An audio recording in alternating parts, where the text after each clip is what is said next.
무더위가 기승을 부리는데 우리 장로님 집사님들 건강에 유의하시면 좋을 것 같습니다. 오늘은 계시록 18장 이 바벨론의 멸망에 대해서 살펴볼까 합니다.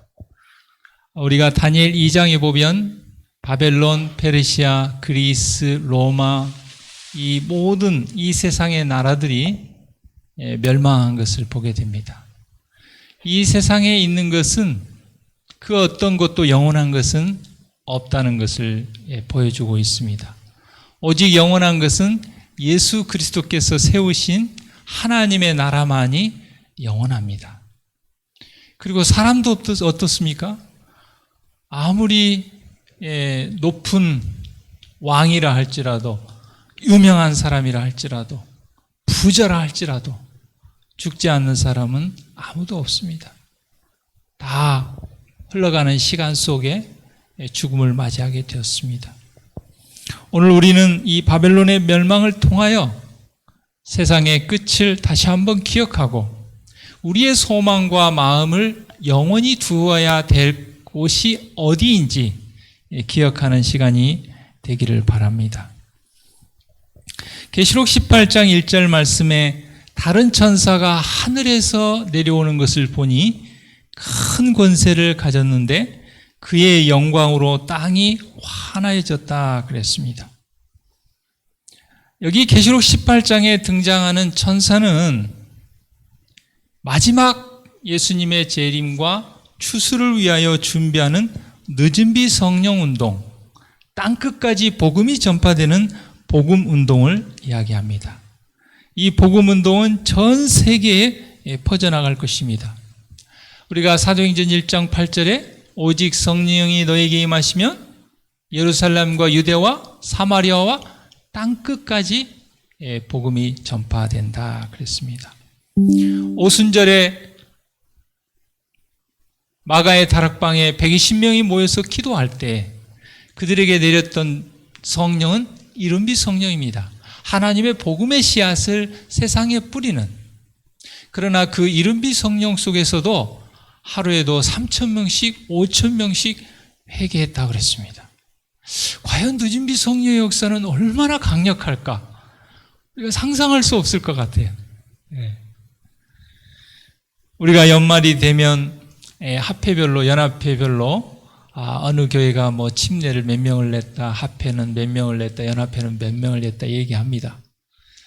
그런데 뭐 지금은 너무나 그 숫자적으로 옛날에 비해서도 적을 뿐만 아니라 옛날에 많이 나왔을 때에도 이른비 성령만도 못했습니다. 그 말은 이 복음 사업은 우리의 힘으로 맞춰지는 것이 아니고 하나님의 능력으로 맞춰진다는 것을 우리가 기억해야 될 것 같습니다. 그렇다고 해서 그러면 하나님께서 알아서 하실 것이니까 우리는 그냥 뭐 느긋하니 그렇게 게으르게 방관하며 지내야 되는가? 그건 아닙니다. 아무리 늦은비 성령이 내려도 누구를 통해서 하나님께서는 일하십니까? 우리를 통해서 일합니다. 사람을 통해서 일해요. 그래서 우리는 복음 사업을 열심히 할 뿐만 아니라 무엇보다도 늦은비 성령 받기를 기도하고 늦은비 성령 받기에 합당한 하나님의 도구가 되기 위해서 준비하는 우리 모두가 되기를 간절히 바랍니다.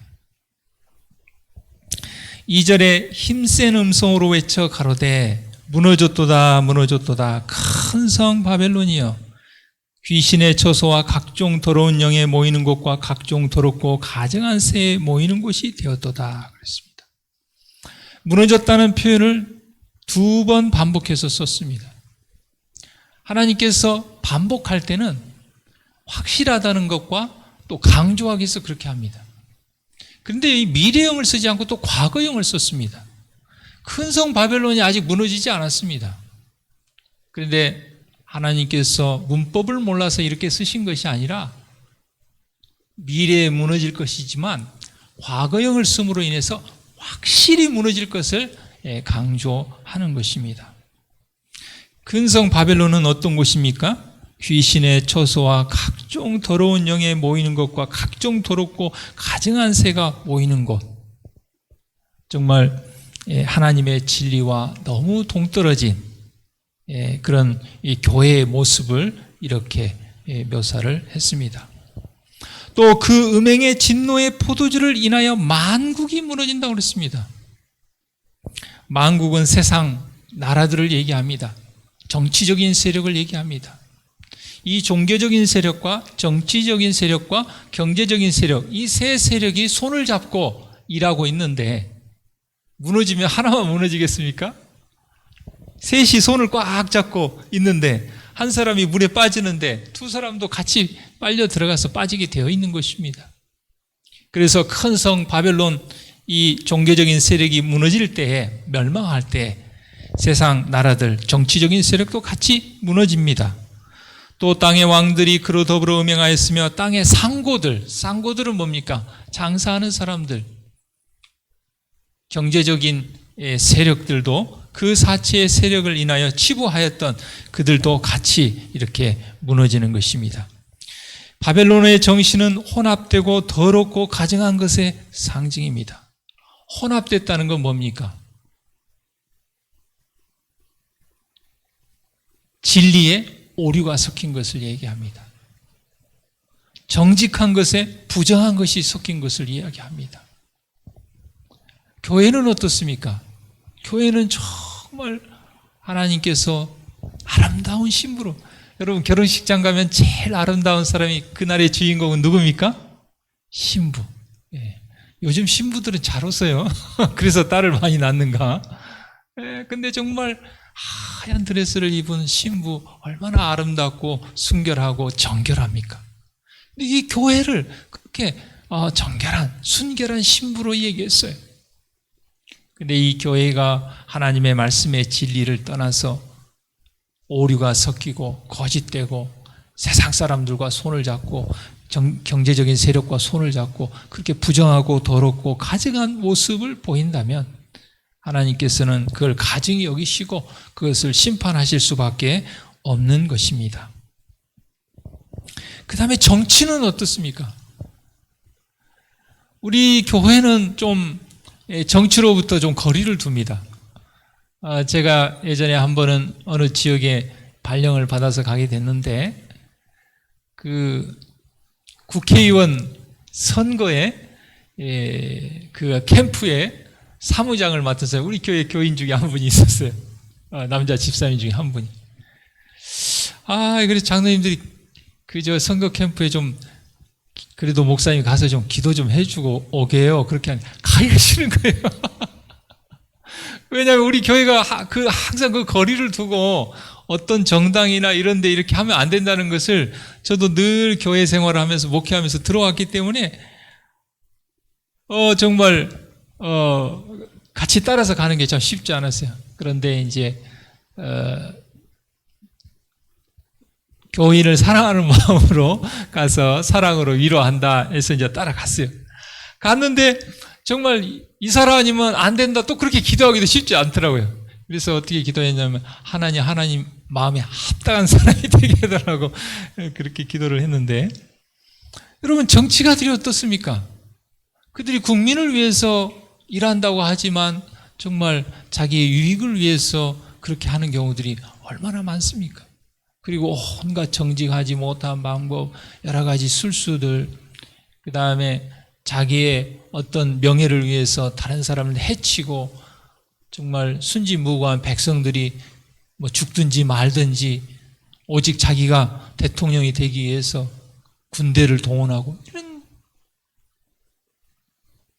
그 피해를 입은 지역이 우리 광주 아닙니까?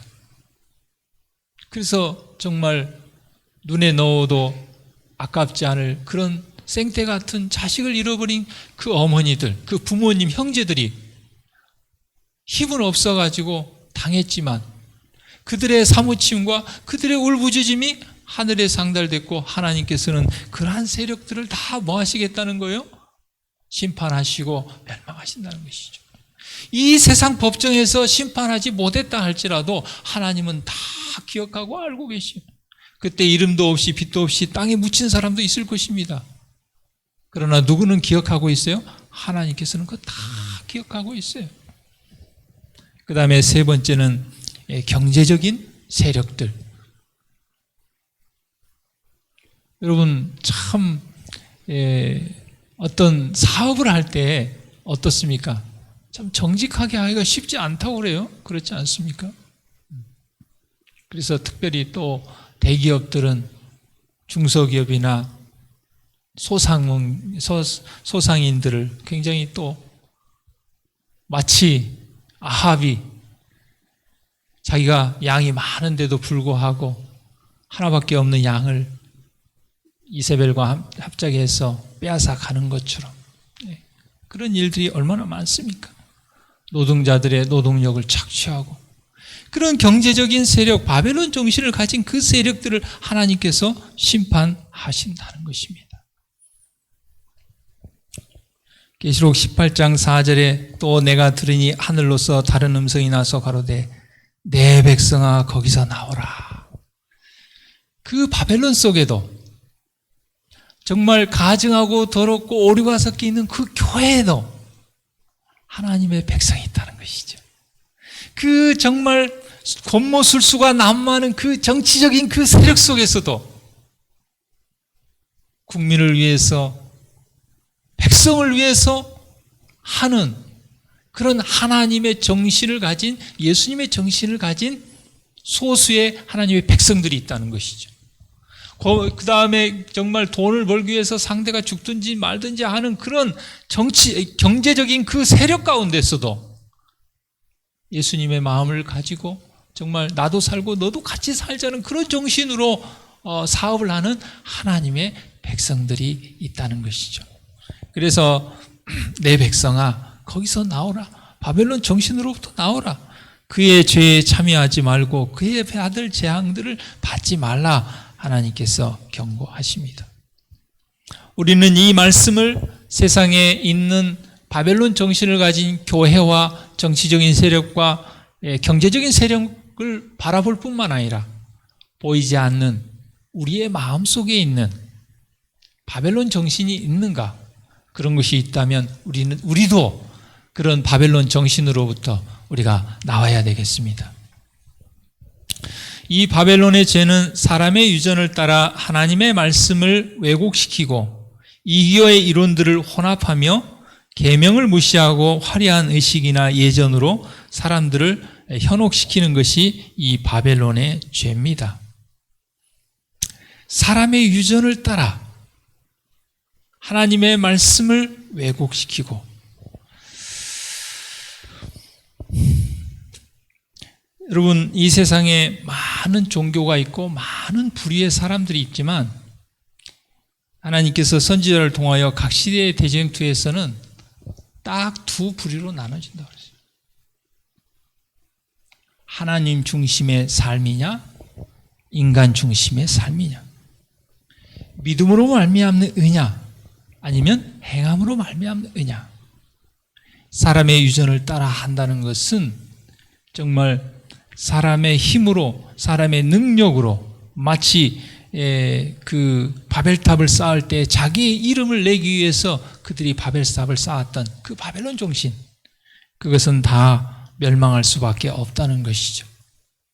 마치 야곱의 사닥다리처럼 우리는 사닥다리가 상징하는 예수 그리스도를 힘입어 하늘과 연결되고 하늘과 교통해야 된다는 것이죠. 그래서 우리의 힘으로 하늘에 이르는 것이 아니라 하나님과 교통하는 것이 아니라 영적인 사닥다리 되시는 예수 그리스도를 통하여 일하는 것이 얼마나 중요합니까? 정말 요즘 제가 그런 것을 참 많이 느낍니다. 우리가 혼자 사는 사람은 없다. 다 더불어 사는 것 같아요. 그렇지 않습니까? 우리는 첫째 하나님의 은혜와 도우심으로 우리가 살고 있고 또 우리 서로가 다 도움을 주고받고 살고 있어요. 여러분 오늘 차 운전하고 오신 분들이 있습니까? 누군가가 기름을 만들어서 기름을 팔았기 때문에 그 기름을 넣고 우리가 운전하고 온 것입니다. 누군가가 차를 만들어줬기 때문에 우리가 그 차를 사서 그 차를 하고 온 것입니다. 우리가 다 차도 만들고 기름도 생산하고 다 그렇게 했습니까? 그렇지 않다는 것이죠. 바벨론의 죄는 사람의 유전을 따라 하나님의 말씀을 왜곡시키는 정신을 이야기합니다. 계시록 18장 5절 6절에 그 죄는 하늘에 사무쳤으며 하나님은 그의 불의한 일을 기억하고 있다. 그랬어요. 하나님께서는 이 세상의 모든 불의한 일들을 다 기억하고 계시고 다 기록하고 계시고 또 그가 준 그대로 그에게 주고 그의 행위대로 갑절을 갚아주고 그의 섞은 잔에도 갑절이나 섞어서 그에게 주라. 그러니까 여러분 로마서 12장에 있는 것처럼 하나님께 맡기라는 것입니다. 우리가 악을 원수를 복수하려고 하지 말고 하나님께 맡기라. 하나님께서 알아서 다 심판하신다고 말씀하셨어요. 그가 어떻게 자기를 영화롭게 하였으며 사치하였든지 그만큼 고난과 애통으로 갚아주라. 그가 마음에 말하기를 나는 여왕으로 앉은 자요 과부가 아니라 결탄코 애통을 당하지 아니하리라 하니 그러므로 하루 동안에 그 재앙들이 이르리니 곧 사망과 애통과 흉년이라. 그가 또한 불에 살라지리니 그를 심판하신 주 하나님은 강한 자이심이라 그랬습니다. 자, 바벨론 정신은요, 첫 번째, 죄를 인정하지 않는 것입니다. 죄를 인정하지 않는 것. 여러분, 우리는 내가 잘못한 것을 좀 인정하는 편입니까? 좀 인정을 안 하는 편입니까? 인정하기가 싫어요. 잘못했다고 말하기가 싫어요. 미안하다고 말하기가 싫어요. 자존심이 상하는 것 같고 괜히 네가 먼저 미안하다고 하면 내가 용서해 주리라. 그런 정신은 바벨론 정신이라는 거예요. 바벨론 정신. 죄를 인정하지 않는 것. 그 다음에 하나님 대신에 자기를 영화롭게 하는 것. 하나님을 높이기보다 뭐예요? 자기 자신을 높이는 정신들. 내가 이렇게 해서 이렇게 했다. 느부갓네살이 그렇게 하지 않았습니까? 이 큰 나라를 내가 세웠다. 내가 모든 나라를 정복하고 통일된 제국을 이뤘다. 그런 정신, 그게 바벨론 정신입니다. 또 교만하고 자랑하면서 사람들을 미혹하여 같은 죄를 짓도록 유도하는 것. 교만하고 자기 자신을 자랑하는 것. 그 다음에 또 자기만 죄를 질 뿐만 아니라 어떻게 해요? 다른 사람까지도 그 죄에 이렇게 유도해서 동참하는 것. 그런 것들이 바로 바벨론 정신입니다. 고대 바벨론에서부터 받은 그릇된 교리는 대표적으로 영혼불멸 사상입니다. 오늘날 많은 교회와 세상 사람들이 사람 몸은 죽어도 영혼은 죽지 않는다는 사단이 만들어낸 거짓말 영혼불멸 사상을 믿고 있어요. 그 다음에 일요일 준수, 하나님의 계명인 안식일 대신에 일요일을 예배일로 그렇게 알고 그렇게 지키는 많은 사람들이 있습니다. 뿐만 아니라 교회를 다니지 않아도 또 그것을 또 따르는 사람들이 굉장히 많이 있습니다. 제가 이제 다문화 한국학과 벌써 이제 작년부터 공부해가지고 이제 올해 2년째인데 이제 3학기 마쳤고 2학기 이제 한 학기 남았어요.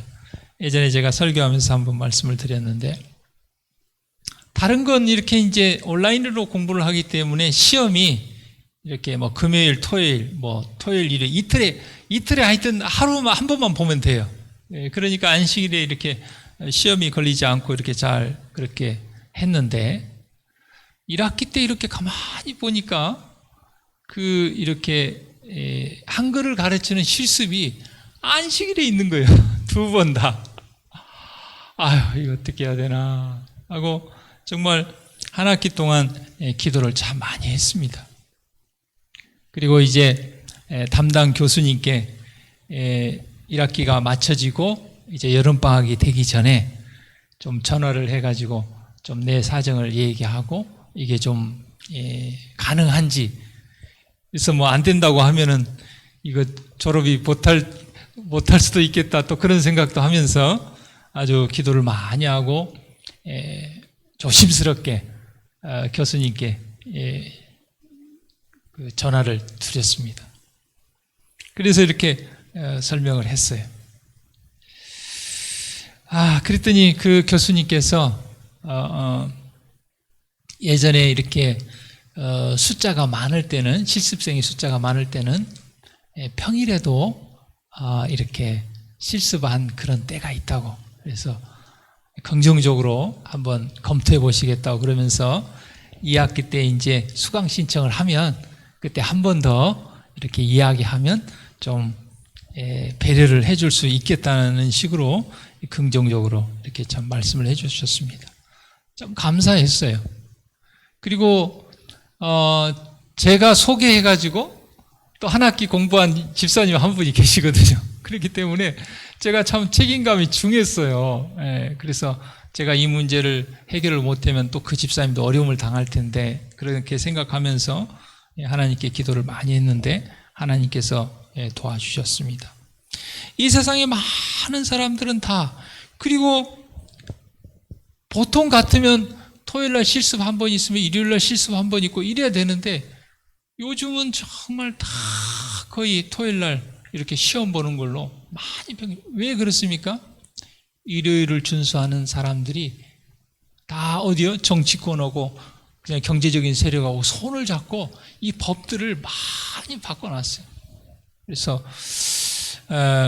우리는 그냥 뭐 너무 정치를 멀리한다고 생각하고 전혀 이렇게 그냥 아무런 어떤 준비도 이렇게 하지 않아서 이제야 그 종교자유부에서 여러 가지 참 노력들을 하고 있습니다. 그러나 이게 금방 이렇게 변한 거 아니고 수십 년 동안 일반 개신교에서 그런 노력들을 했습니다. 그래가지고 이것들을 안식일 토요일로 시험들을 다 바꿔버린 것입니다. 예전엔 다 거의 일요일날 시험을 봤거든요. 그 다음에 이교의 풍습과 각종 신비스러운 그런 의식들이 우리 교회 안에 많이 들어왔습니다. 부활절이라든지 성탄절이라든지 여러 가지 그런 이교의 풍습들이 들어왔고, 그 다음에 여신 숭배, 그래서 마리아 숭배 같은, 마리아를 참 우리가 생각하면 참 말이 안 되는 말 같은데 인간적으로 볼 때는 좀 그럴듯해요. 우리가 기도하면 하나님이 잘 안 들어줄 수도 있는데 육신의 어머니이신 마리아 이름으로 기도하면 기도를 더 잘 들어주지 않을 것인가, 그렇잖아요. 어머니가 얘기하면 자식이 더 잘 들어줘. 굉장히 그 인간의 유전을 빌려서 그렇게 하면은 말씀을 깊이 보지 않고 영적으로 깊이 생각하지 않는 사람은 그러겠다, 그렇게 하지 않겠습니까? 그래서 여신을 숭배하는 것이 또 교회 안에 들어왔습니다. 계시록 18장 9절과 10절 말씀에 그와 함께 음행하고 사치하던 땅의 왕들이 그 불붙는 연기를 보고 위하여 울고 가슴을 치며 그 고난을 무서워하여 멀리 서서 가로되 화이토다 화이토다 큰 성 견고한 성 바벨론이여 일시간에 내 심판이 이르렀다 하리로다. 바벨론과 손을 잡고 같이 일했던 이 땅의 왕들, 이 정치적인 세력들, 그들이 바벨론이 망하는 것을 보고 울고 가슴을 치며 이렇게 했다고 했습니다. 이건 진정한 회개일까요? 아니면은 그냥 자기들의 귀한 것을 잃어버린 것에 대한 어떤 분노와 한탄일까요? 그들은 진심으로 돌이키고 회개하기보다는 그냥 그들의 소중한 것을 잃어버린 것에 대한 그런 안타까움의 탄식인 것입니다. 아무리 큰 성, 아무리 견고한 성 바벨론이라도 하나님의 심판 앞에 일시간에 순간적으로 다 멸망하는 것을 우리가 보게 됩니다. 바벨론의 세력에 동참한 모든 세상 권력들이 그들이 뉘우치는 슬픔이 아니라 심판이 임할 것에 대한 두려움에서 나온 눈물이었습니다. 여러분, 우리는 진정으로 우리의 죄를 회심하고 돌이킵니까? 아니면은 내가 잘못한 것에 대한 어떤 두려움 때문에 그렇게 합니까? 이번에 그 연수원에서 목사님께서 설교를 하시는데 이런 설교를 하시더라고요.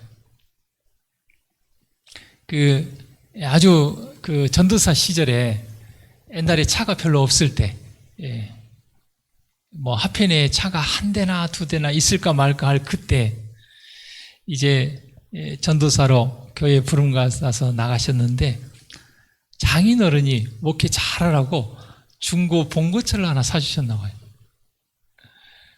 정말 다 걸어다닐 그런 시절에, 버스 타고 다닐 그런 시절에, 그래서 이제 목사님께서 그 차를 가지고 이렇게 운전을 다니면서 방문도 다니고 교인들과 함께 어디 가고 싶은 데도 가고 정말 1년 동안 목회를 하는데 그렇게 재미있게 목회할 수가 없더래요. 그리고 이렇게 하면 교회가 막 크게 부흥할 것 같고 그렇게 이제 엄청난 기대를 가지고 이렇게 목회를 하는데 한 번은 그날 안식일에 참 목사님 몸이 피곤하더래요. 그런데 이제 그날 오후에도 한 성도 집에 가서 이제 점심을 먹고 이제 오후에 이렇게 저녁 무렵에 이렇게 이제 윷놀이를 이렇게 하는데 너무 피곤하고 힘들대요. 그래서 이제 모든 것이 파하고 자 예전 같으면 이렇게 다 이렇게 태워져 주는데 그날따라 너무 피곤해가지고 인간적으로 차량 운행을 하기가 싫더래요. 그래서 이제 예전 같으면 자 차에 타세요, 집까지 다 모셔다 드릴게요 이렇게 말을 하는데 그날은 그런 말이 안 나오더래요. 그래서 태워달라고 하면 태워주고 말이 없으면 그냥 말아야겠다 이렇게 생각을 하고 있었는데 이제 교회까지 가면 30분인데 이쪽 태워다 주고 이쪽 태워다 주고 가면은 1시간 반이 걸린다는 거예요. 그래서 이제 너무 피곤해서 이제 태워다 준다는 말을 못하고 이렇게 있는데 이제 이쪽 반대편에 있는 사람들은 전사님이 태워다 준다는 말을 안 하니까 이제 걸어서 가고 이쪽 교회 쪽 방향에 있는 젊은 사람들은 태워다 달라고 차에 탔더라는 거예요. 그래서 이제 차에 탄 사람을 태우고 이제 저쪽 교회 반대쪽은 안 가니까 좀 수월하겠다는 그런 마음을 가지고 이렇게 교회 쪽으로 이렇게 가는데 어느 정도 좀 갔는데 그 반대쪽에 사시는 분들이 되게 좀 나이가 있는 연세 드신 분들인데 걸어가고 있더라는 거예요. 그러니까 어때요? 마음이 아프죠.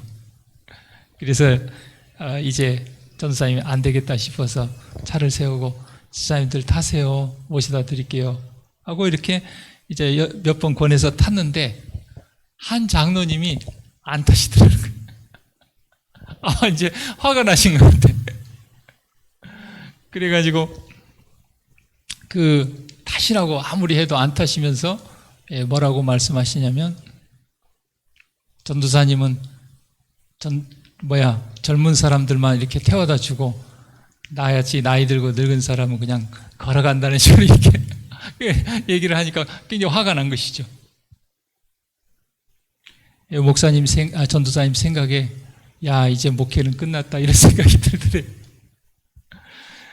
그래가지고 아무리 얘기해도 장로님이 안 타신다고 하니까 순간적으로 전도사님이 생각할 때 안 되겠다 싶어서 무릎을 꿇고 장로님 타세요. 제가 잘못했습니다.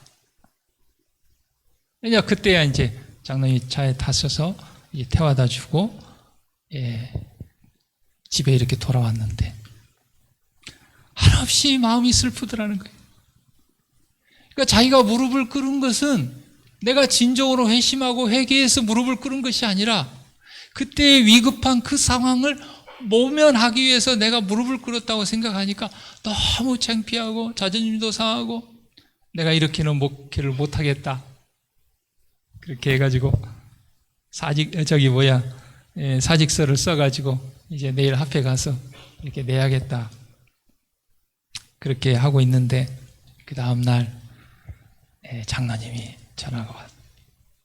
전도사님 좀 집으로 좀 방문을 오세요. 이제 전도사님이 생각할 때 뭐 어차피 그만둘 건데 하면서 이제 장로님 댁에 이렇게 갔더니 이제 장로님이 앉아 계시고 집사님은 좀 나가 계시라고 하고 한데 이 장로님이 이제 6.25 때 아마 상위 군인이라 이렇게 한쪽 다리를 잃으셔가지고 의족을 이렇게 차고 계시는데 그때 장로님께서 의족을 벗으시고 무릎을 꿇으시고 전사님한테 내가 어제 참 전사님 잘못했노라고 좀 눈물 흘리고 서로 이렇게 얘기하고 이렇게 기도하고 그러고 돌아오는데 참 전사님 마음이 하늘이 날아갈 것 같더랍니다. 근데 여러분 우리가 회개와 회심도 정말 진정으로 뉘우치고 내 죄를 슬퍼하고 돌이키는 경우도 있지만 정말 그때 어려움을 모면하기 위해서 그냥 그런 경우도 참 많아요. 근데 여기 계시록 18장 9절과 10절에 나와 있는 이 바벨론과 연합한 이 세력들의 회개는 그런 진정한 뉘우침의 회개가 아니었습니다. 그들은 심판에 대한 두려움에서 나온 그런 슬픔의 눈물이었다는 것이죠. 사랑하는 성도 여러분, 우리는 하나님의 심판을 두려워해서 겉으로 회개하는 그 회개와 눈물이 아니고 진정으로 우리의 죄 자체를 뉘우치고 돌이키고 회개하는 우리 모두가 되기를 바랍니다. 18장 11절 12절에 땅의 상고들이 그를 위하여 울고 애통하는 것은 다시 그 상품을 사는 자가 없습니다. 그 상품은 금과 은과 보석과 진주와 세마포와 자주 옷감과 비단과 붉은 옷감이요 각종 향목과 각종 상아 기명이며 값진 나무와 진유와 철과 옥석으로 만든 각종 기명이라. 상고들이 경제적인 세력들이 그들의 상품을 사고 팔 수가 없으니까 어떻게 된 거예요? 경제가 몰락하는 것이죠. 저는 우리 모두는 잊지 않고 기억하고 있습니다. IMF라는 걸 처음 들어 IMF가 뭔지도 모르고 살았던 우리 한국 사람들이 어느 날 IMF라는 것이 와가지고 정말 우리는 처음으로 나라도 망할 수 있구나, 은행도 망할 수 있구나. 그전에는 은행이 망한다는 것, 은행이 문을 닫는 것은 생각도 못했어요. 나라가 부도를 맞는다는 건 생각도 못했어요. 그런데 경제가 몰락하는 그런 일이 있을 것이라고 성경은 예언하고 있습니다. 아마 우리는 IMF를 겪었기 때문에 그거보다 더 크면 컸지 그거보다 작지는 않을 것 같아요. 그렇지 않습니까? 예. 우리는 그런 작은 경험을 통해서 하나님께서 우리를 준비하라고 그런 작은 아픔들을 우리에게 줬는지 모릅니다. 계피와 향료와 향과 향유와 유향과 포도주와 감람류와 고운 밀가루와 밀과 소와 양과 말과 수레와 종들과 사람의 영혼들이라. 여기 상품 중에 사람의 영혼들이 있는데 이건 바벨론의 거짓 교리들을 전파하는 사람들을 상징합니다. 바벨론아, 내 영혼에 탐하던 과실이 내게서 떠났으며 맛있는 것들과 빛난 것들이 다 없어졌으니 사람들이 결코 이것들을 다시 보지 못하리로다. 바벨론을 인하여 치부한 이 상품의 상고들이 그 고난을 무서워하여 멀리 서서 울고 애통하여 가로되 화이또다 화이또다 큰 성이여, 세마포와 자주와 붉은 옷을 입고 세마포와 자주옷과 붉은 옷을 입는 사람들은 고위 성직자들입니다.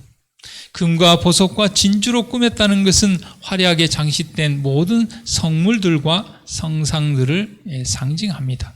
그런 모든 것들이 다 심판받고 멸망하고 망합니다. 특별히 경제적인 부의 종말에 대한 애통이 여기에 성경에 기록되어 있습니다. 그러한 부가 일시간에 망하였도다.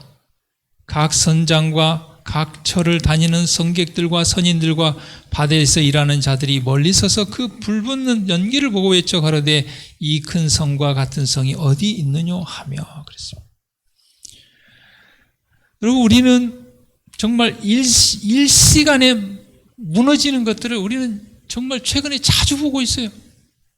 네. 갑자기 마스크 대란이 나고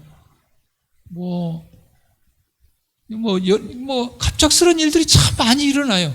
네. 우리가 상상도 못하고 생각지 못한, 갑자기 교회에서 예배 드릴 수 없는 그런, 교회를 올 수 없는 그런 일들이 갑자기 우리가 생각도 못하고 상상도 못했던 그런 일들이 일어납니다.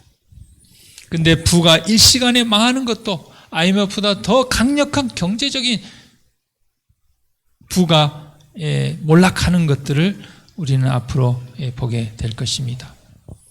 티끌을 자기 머리에 뿌리고 울고 애통하여 외쳐 가로되 화이토다 화이토다 이 큰 성이여 바다에서 배 부리는 모든 자들이 너의 보배로운 상품을 인하여 치부하였더니 일시간에 망하였도다 그랬습니다. 막대한 사치스러운 물건들을 무역하여 이익을 남겼고 바벨론 젠에 동참하고 그의 혼합된 포도주에 취했던 그런 경제적인 세력이 몰락하게 될 것입니다. 바벨론이 어이없이 순식간에 멸망하는 것을 보며 자기들도 같은 그런 처지에 놓일 것을 생각하고 그들이 통곡하는 것을 보게 됩니다. 하늘과 성도들과 사도들과 선지자들아 이를 인하여 즐거워하라. 하늘이 왜 즐거워합니까? 하나님의 백성과 하나님의 교회와 정말 하나님의 백성들을 핍박하고 비난하고 죽음에 이르게 했던 그 세력이 어때요? 멸망하는 것을 보고 하늘이 즐거워합니다. 또 하늘은 하나님의 백성들이 눈물 흘리고 고통하고 괴로워할 때 슬퍼합니다.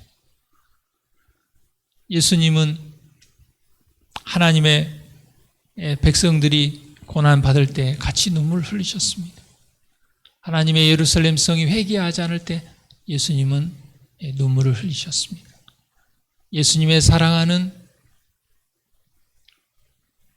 나사로가 병들어 죽게 되었을 때 예수님께서 눈물을 흘리셨습니다.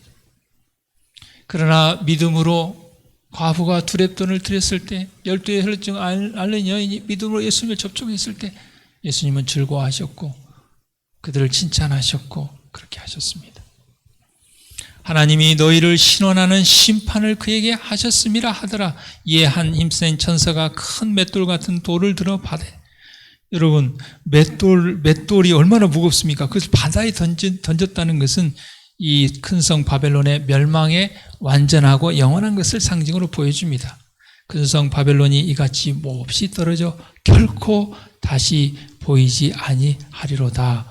또 검은 고 타는 자와 풍류하는 자와 퉁소 부는 자와 나팔 부는 자들의 소리가 결코 다시 내 가운데서 들리지 아니하고 물론 어떤 세공업자든지 결코 다시 내 가운데서 보이지 아니하고 또 맷돌 소리가 결코 다시 내 가운데서 들리지 아니하고 등불빛이 결코 다시 내 가운데서 비치지 아니하고 신랑과 신부의 음성이 결코 다시 내 가운데서 들리지 아니하리로다. 너의 상고들은 땅의 왕족들이라. 내 복수를 인하여 만국이 미혹되었도다. 선지자들과 성도들과 및 땅 위에서 죽임을 당한 모든 자의 피가 이 성중에서 보였느니라 하더라 그랬습니다. 모든 죄된 행위와 모든 인간사도 종결될 것이고 바벨론은 영원히 사라질 것입니다. 마찬가지로 우리 안에 우리가 바벨론 정신을 가지고 있다면 우리도 같이 우리의 가진 죄와 더불어 몰락하고 멸망할 수밖에 없게 될 것입니다. 우리가 많이 가졌냐 적게 가졌냐 하나님께서는 묻지 않습니다. 5달란트를 가지고 있는지 2달란트를 가지고 있는지 1달란트를 가지고 있는지 그걸 묻지 않습니다. 얼마나 우리가 재능이 많은지, 우리가 얼마나 많이 알고 있는지, 얼마나 많이 소유했는지, 얼마나 높은 지위를 가지고 있는지 그걸 묻지 않습니다. 하나님께서 묻는 것은 네 가진 것을 활용하여 하나님의 복음 사업을 위해서 사용했느냐? 너에게 준 것들을 가지고 너보다 더 어려운 사람에게 그런 것들을 나눠줬느냐? 그걸 우리에게 물으실 것입니다. 많이 줬냐 적게 줬냐를 묻지 않습니다. 우리가 가진 것을 그냥 움켜쥐고 그냥 혼자 이기적인 마음을 가지고 그렇게 했느냐? 아니면 작은 것 하나라도 너에게 준 것들을 다른 사람에게 나눠주고 복음 사업을 위하여 하나님의 나라를 확장시키고 예수님의 제 이름을 촉진시키는 그 일에 사용했느냐? 그것을 하나님께서 우리에게 물으십니다. 우리는 결코 바벨론이 망할 것을 확신할 뿐만 아니라 우리 안에 있는 바벨론 정신으로부터도 나와야 된다는 것을 기억하고 하나님께로 돌아가는 우리 모두가 되기를 간절히 바랍니다. 기도하겠습니다.